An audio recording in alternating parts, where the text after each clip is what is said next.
At the Idkar Mosque, one of Xinjiang's holiest sites, it is a symbol of earthly authority that flies from the roof. But the access we're being given is designed to show that any concern about China's tightening control of religious faith is misplaced. With the government-approved imam denying, for example, that long beards are now banned in Xinjiang.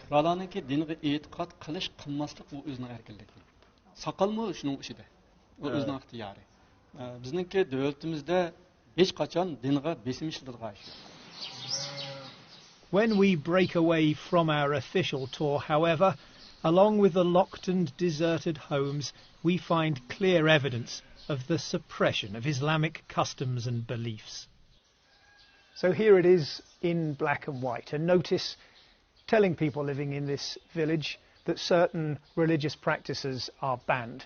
At this point here at number 10 says that the wearing of long beards for young men is not to be allowed. Close by, we find one of Xinjiang's many re-education camps into which hundreds of thousands of Uyghurs, Kazakhs and other Muslim minorities have disappeared. And there's this.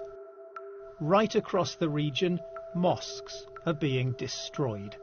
Over the past 2 years in cities, towns and villages, dozens of religious sites once clearly visible on satellite images have been turned into patches of bare earth.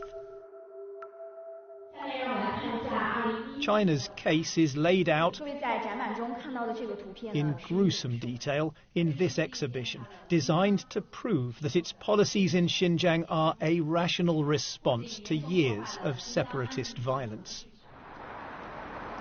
But access becomes far harder when we try to independently film the effects of those policies in the city of Kerry.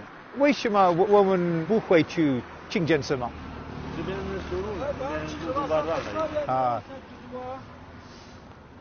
So I asked if we can get to the mosque. He says that the road is closed. We think it's only just been closed moments before our arrival. We've seen a number of other people on motorbikes, scooters, some cars as well, stopping and asking why they can't get through.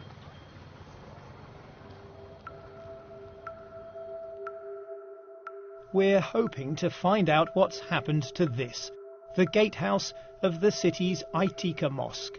Its distinctive shadow shows it was still standing in late 2017, but now it's gone, overwhelmed by the surrounding commercial development. We managed to get close enough to film some of the building work.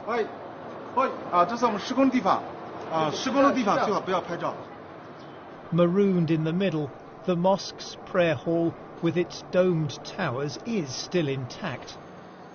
But there's construction machinery on the spot where the gatehouse once stood.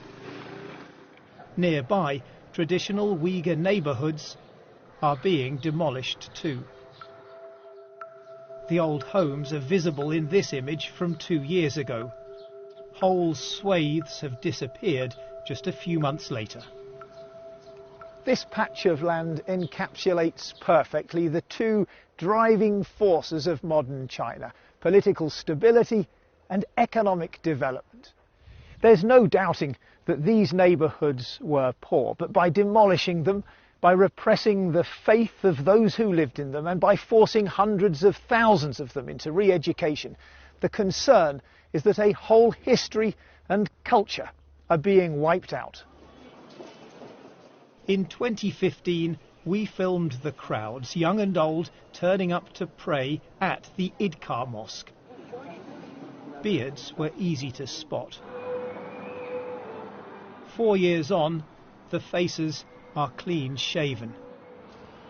And this is the scene just before prayer time. Inside, a few elderly men gather in silence. Isn't the truth that what we've just seen is proof that China has suffocated Islam in this region? ilgari haqiqatan ko'pdi. Nima uchun ko'pdi desa, u vaqtida hamda menda ish o'rinlarini ta'minlaydigan ish yo'q.